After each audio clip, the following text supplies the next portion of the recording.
నేటిదిన వాక్య ధ్యానం కొరకు gospel of John chapter 19 verse 30. యోహాను సువార్త 19వ అధ్యాయం 30వ వచనం. యేసు ఆ చెరకు పుచ్చుకొని సమాప్తమైనదని చెప్పి తల వంచి ఆత్మను అప్పగించెను. వాక్య ధ్యానం కొరకే ప్రార్థన. కృపగల మా తండ్రి, మీ కొందనాలు. నేడు చదవబడిన ఈ వాక్య భాగం ద్వారా మాతో మాట్లాడి మమ్మలను బలపరచండి. యేసు క్రీస్తు నామములో ప్రార్థిస్తున్నాను తండ్రి, ఆమేన్. చదవబడిన ఈ వాక్య భాగంలో మన ప్రభువైన యేసు క్రీస్తు వారు ఆయన సశరీరుడిగా ఈ లోకంలోనికి రావటానికి గల కారణము, దేవుడు మనలను ఎంతో ప్రేమించారు.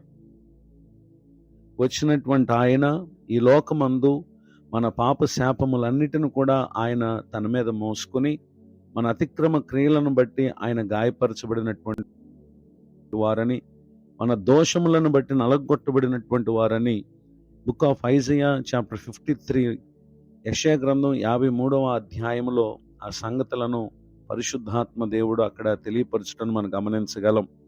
అట్టి సంకల్పమును నెరవేర్చుటకే యేసు క్రీస్తు ప్రభువు ఈ లోకంలో ఆయన మన నిమిత్తము ఆ కలువరి శిలువలో బలి అయి మరణించి పునరుద్ధానుడి తిరిగి లేచుడు ద్వారా మన కలుగు నిత్య జీవనం ప్రభు అనుగ్రహించాలనేటటువంటి ఉద్దేశంతో కలువరి శిలువలో వేలాడుతున్నటువంటి యేసు క్రీస్తు ప్రభువారు శిలువలో ఉండి పలికినటువంటి 7 మాటల్లో ఒక మాట సమాప్తమైనదని చెప్పి తల వంచి ఆత్మను అప్పగించుట. సమాప్తమైనది అనేటటువంటి మాటలో ఉన్న ఉద్దేశాన్ని మనం పరిశీలన చేసినట్లయితే, Paul's epistle to Ephesians chapter 1 verse 7. అపోస్తలుడైనటువంటి పౌలు గారు ఎఫెసీయులకు రాసినటువంటి పత్రిక 1వ అధ్యాయము 7వ వచనంలో రాయబడినటువంటి వాక్యాన్ని చదువుకుందాం. దేవుని కృపా మహదైశ్వర్యమును బట్టి ఆ ప్రియుని యందు ఆయన రక్తము వలన మనకు విమోచనము, అనగా మన అపరాధములకు క్షమాపణ మనకు కలిగి ఉన్నది. ఈ కార్యమును నెరవేర్చుటకే యేసు క్రీస్తు ప్రభువారు ఆయన ఈ లోకానికి వచ్చారు. నిజమే, దేవుని కృపా మహదైశ్వర్యము యేసు క్రీస్తు అను సశరీరుడిగా వచ్చినటువంటి దేవుని ప్రియుని యందు ఆయన మన కొరకు చిందించినటువంటి రక్తం వలన సర్వమానవాళికి దేవుడు విమోచనమును ఇచ్చారు. విమోచనము అనగా మన అపరాధములకు క్షమాపణ. నిజమే, మన అపరాధములను బట్టి ఆయన నలగొట్టబడినటువంటి దేవుడై ఉన్నారు. అట్టి గొప్ప దేవుని ద్వారా మనకు క్షమాపణ కలుగు చేయటం అనేది ఈ శిలువ శ్రమలో, ఆయన మరణ పునరుద్ధానములో మనకు దేవుడు అనుగ్రహించినటువంటి గొప్ప కార్యం. ఏ మానవుడు తన రక్షణ కొరకు, విమోచన కొరకు చేయవలసిన త్యాగము ఏదీ కూడా ఇక లేదు. కారణం ఏంటంటే, మనకు విమోచన కార్యమును ఆయన పరిపూర్ణముగా జరిగించి నెరవేర్చి ముగించారు. ఇప్పుడు ఎవరైతే యేసు క్రీస్తునందు విశ్వాసం ఉంచుతారో ఆయన వారిని ఉచితముగా నీతిమంతులను తీర్చేటటువంటి దేవుడిగా ఉన్నారు. వారికి రక్షణ కలుగు చేసి ప్రతి పాపము నుండి విడిపించి వారిని పరిశుద్ధులనుగా చేసి నిత్య రాజ్యానికి వారసులుగా చేసేటటువంటి దేవుడై ఉన్నారు. గనుక ఈ కార్యము చేయుటలో ఆయన పలికినటువంటి మాట సమాప్తమైనది.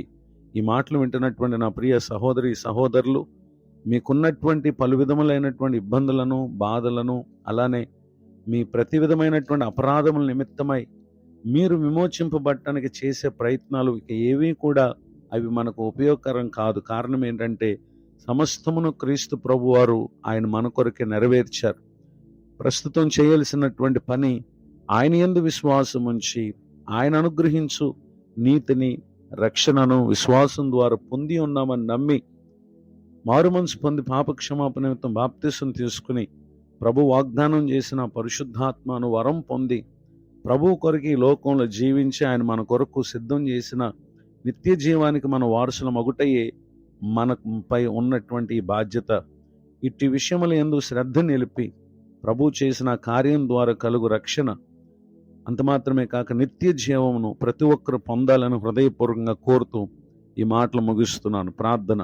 కృపగల మా తండ్రి, మీ కొందనాలు. నేడు విన్న ఈ మాటల ద్వారా మా కొరకు విమోచన కార్యమును నీవు మాత్రమే సమాప్తం చేసినటువంటి దేవుడు ప్రభువా, ఇక మా పాపముల కొరకు మేము చేయవలసినటువంటి కార్యములు ఏవీ లేవు.